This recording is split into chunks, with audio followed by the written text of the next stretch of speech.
James Kaufman, World News Report today. Today is December 3rd, 2023, 3 p.m. Central here in the U.S.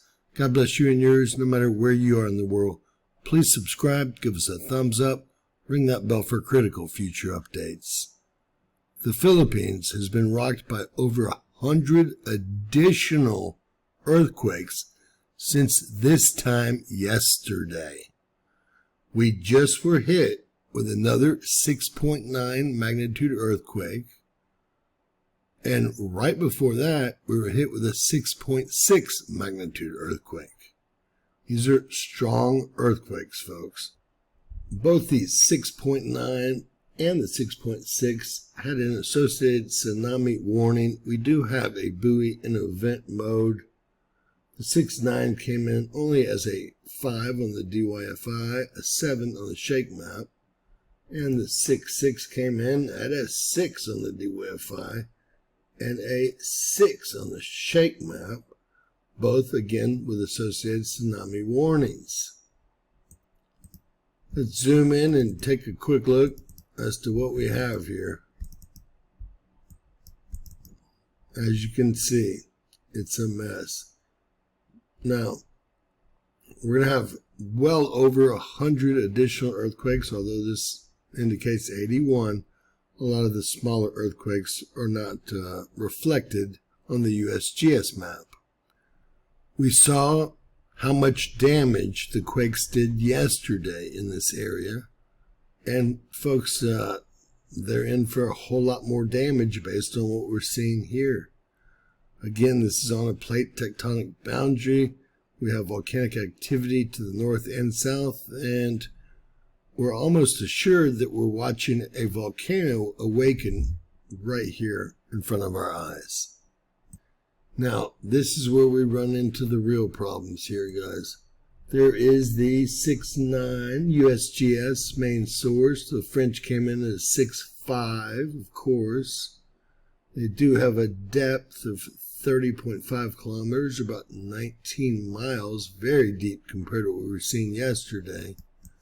But when we get rid of that, I also want to point out the biggest caldera on Earth here is actually swarming with fairly large 5.3, 5.3, 5.0, 5.4, 5.1, 5.1, 5.0. And remember, a lot of this is being reported by China, so it might be being underreported.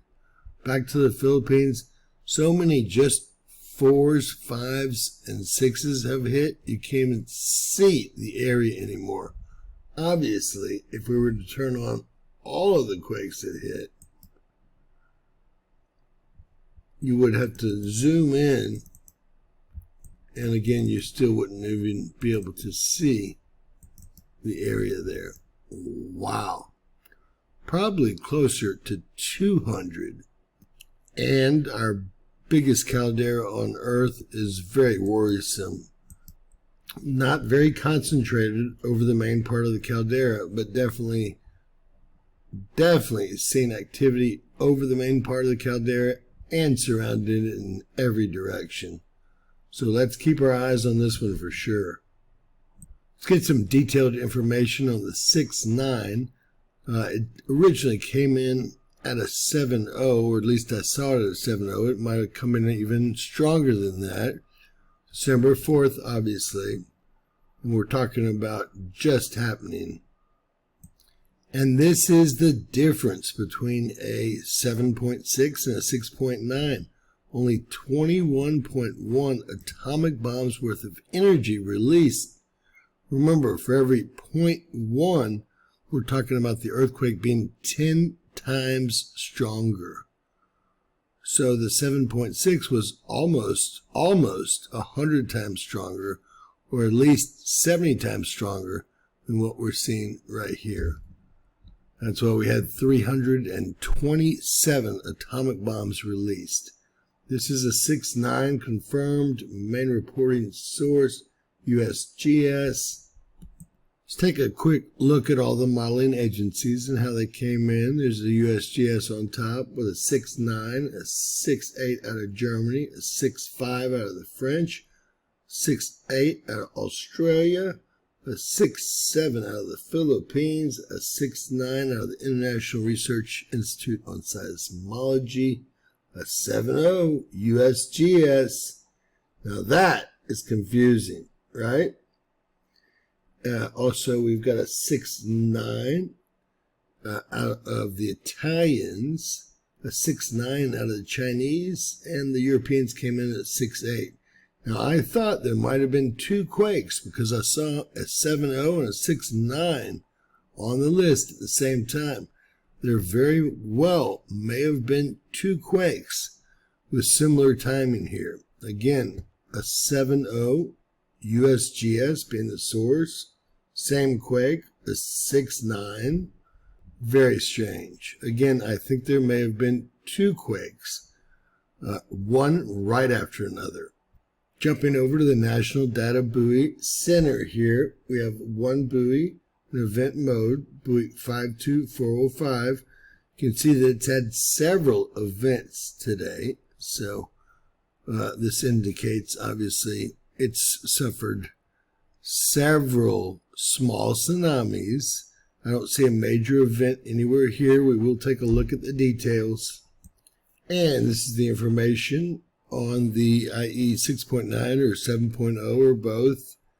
We've got about 5 or 6 minutes of an event here. You can also see the event on the water column height up here. It wasn't a very large event whatsoever, but it did create a tsunami, and as it gets closer to shore and on that continental shelf, it'll show itself more so. Right, now again, I don't understand why the USGS is not covering the swarm or all the large earthquakes in this area here over, well, Earth's largest caldera, but I wish they were keeping a much closer eye on it. We'll use other programs to do so, and you've seen it, over 100 additional earthquakes since this time yesterday, with a 6.9 that just popped off and a 6.6, both with tsunami warnings. Please share, please subscribe, and always remember that anything's possible in Bizarro World.